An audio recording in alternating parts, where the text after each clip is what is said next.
Ever wonder if it's normal that your urine turns a fluorescent yellow when you take vitamins or pink when you eat beets? Or if the bubbles in your toilet are normal? Could these be the first sign of kidney disease? Probably not.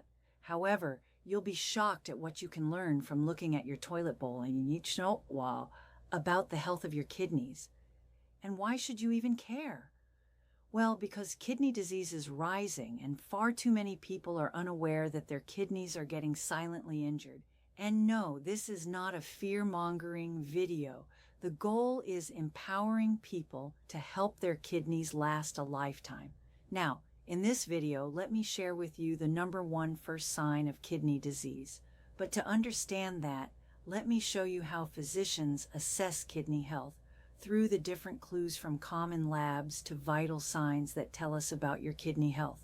Because the key to keeping your kidneys for a lifetime is to understand the simple, common clues that people often ignore. So looking in the toilet bowl is not going to be enough, because believe it or not, your urine probably isn't going to be the first sign of kidney problems. But urinary changes are definitely not signs to miss. And by the way, even though you're given two kidneys, most of us, it doesn't mean that you have a second chance, because whatever is harming the first one is harming the other one at the same time. Now, the kicker is nearly half of all American adults are putting their kidneys at risk and they don't even know it. But in order to understand the very first and number one sign of kidney disease, you really need a little bit of background about your pee. So sometimes in life, it's good to start from the bottom up. And so, let's look in the toilet bowl. It's always a good idea to check the toilet bowl after you use the restroom, because you don't want to find yourself at the doctor's office hearing scary news that your kidneys aren't filtering well. And you had no clue when all along the clues were in the bathroom. Unfortunately, this is reality. 9 out of 10 people who have chronic kidney disease don't realize their kidneys have been crying for help for years until the damage is too severe to reverse. But getting yourself educated and being proactive can make a world of difference. So how much should you be peeing? Well, it depends on how much fluid you drink, how much you're sweating, how rapidly you're breathing, how much salt and protein you're eating, and whether or not your kidneys and hormones are in optimal function. Your kidneys never work alone. They're influenced by your heart, your lungs, your prostate, for those who have one, and even your liver. In fact, there's a syndrome called hepatorenal syndrome. It's when a liver is so sick that it causes the kidneys to shut off due to the liver's influence on the body's vascular system. It effectively reduces blood flow to the kidneys. And the same thing can happen when people have heart failure. And by the way, don't forget to take a look at this list of medications. See any that are familiar? They commonly cause kidney damage, but don't panic. Most of these medications are prescribed, so that means the prescriber will be checking your kidney function and making sure that you're not having side effects. If you're not sure about that, make sure you contact your provider. However, take a look at this list of medications. These are all over the counter, and millions of people are on these medications. A great deal of them get kidney injuries every year because they're using them too frequently or too much. Remember earlier how your liver can effectively change the fluid status of your blood flow to the kidneys. Well, that's the thing. Your kidneys are very sensitive to blood volume. And what do you think you can consciously change in your blood volume to alter your kidneys? That's your hydration, right? Or if you are dehydrated. In general, if you drink 2 liters of fluid a day, you'll usually pee 1.5 liters out and lose about half a liter through sweating, breathing, or stool. Normally, peeing 4 to 8 times a day is pretty typical.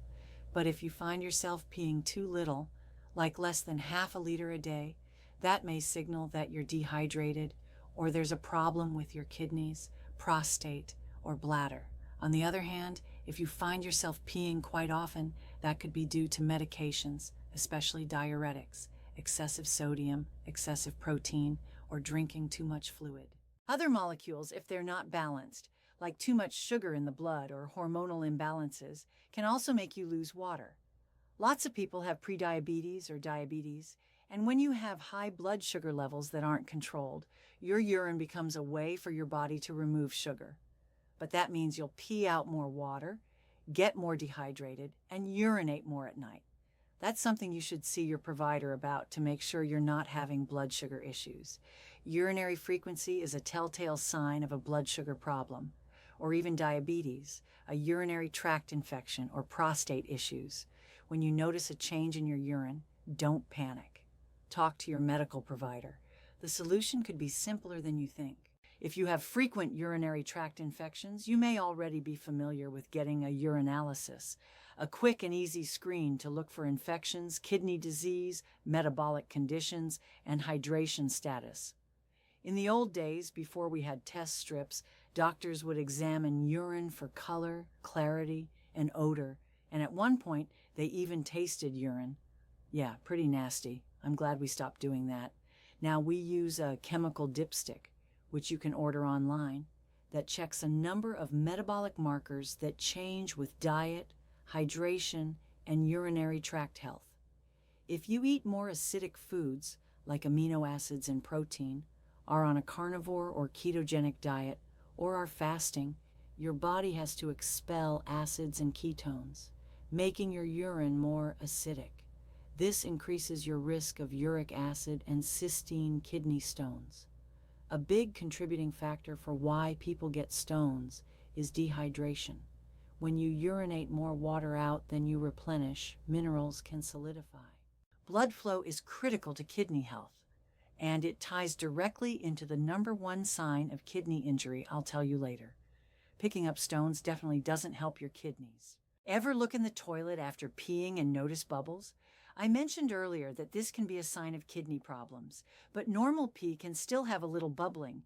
If you're standing far from the toilet and letting it out like a waterfall, you'll see bubbles. However, foamy urine may be a sign of protein loss, meaning a kidney issue.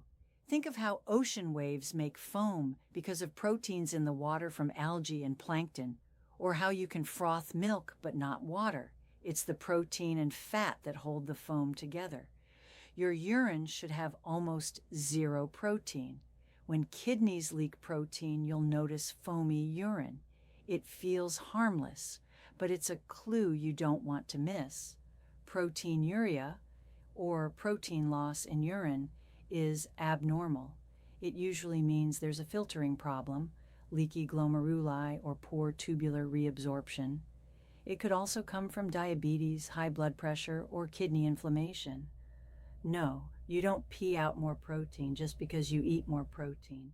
Your gut breaks down protein into amino acids to build muscle, enzymes, and hormones. If you overeat, your liver converts excess nitrogen into urea, excreted in urine, while the rest becomes energy or fat. So yes, eating too much protein can still strain your kidneys by increasing urea load and dehydration. Excessive protein stresses your system even if you're not leaking protein because your kidneys have to handle the urea load. Urea draws out water, causing dehydration and foamy urine in some cases. Over time, this strain can damage kidneys, especially if they're already weak. The only way to know? See your provider and get urine and blood work. Even mild dehydration puts your kidneys at risk. People who eat too much protein risk kidney damage from dehydration alone. Severe protein loss is called nephrotic syndrome, which worsens kidney damage because protein helps maintain blood flow.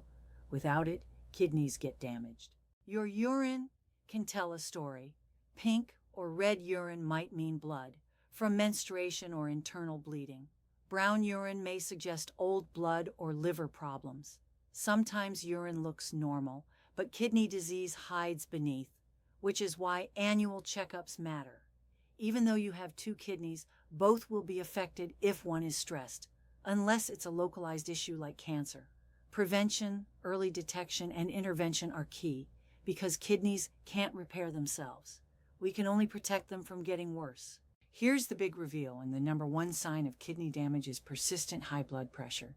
Your kidneys are born with all their filters, about 2 to 3 million nephrons total, and once they're gone forever. High blood pressure destroys nephrons over time. At first, you won't feel it.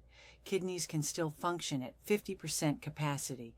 That's why people can donate one kidney and live normally. But when function drops below 40%, the remaining nephrons work harder, get larger, and blood pressure rises. This is the first stage of kidney stress. Persistent high blood pressure accelerates kidney loss silently until swelling, shortness of breath, or fatigue appear. By then, 75% of nephrons may be gone, and when 90% are lost, it's end-stage renal disease, requiring dialysis or transplant. High blood pressure is like high water pressure in a house. It silently damages pipes until something bursts. Just like an old house with hidden leaks, kidney damage builds slowly and quietly. And like gravity, this happens whether or not you believe in it, unless you take action. In today's world, with affordable blood pressure machines, there's no reason not to monitor your blood pressure at home. Some insurance plans even reimburse them. Your body doesn't have a built-in blood pressure regulator. You control it with what you eat. Too much sodium, protein, or sugar, pressure goes up. Right foods, lifestyle, and sometimes medication help keep it down. But medications should be a bridge, not a lifelong excuse to eat poorly. Talk to your doctor before making changes. Never adjust meds on your own. Irregular medication use causes unstable pressure, which still damages kidneys. Medications can lower blood pressure quickly, but long-term change comes from diet. If you go all in, you can lower your blood pressure in days, not instantly, but fast enough to see results. Even 80% improvement helps, but 100% is where the big difference happens. Think of it like raising your health grade from F to A+. If you're not ready to go all in, be patient. But remember, your kidneys can't wait forever. Work with your doctor. Your lifestyle determines how quickly and safely you can get off medication. And remember, not all foods are equal. If you want to learn the best foods for your blood flow, watch the next video.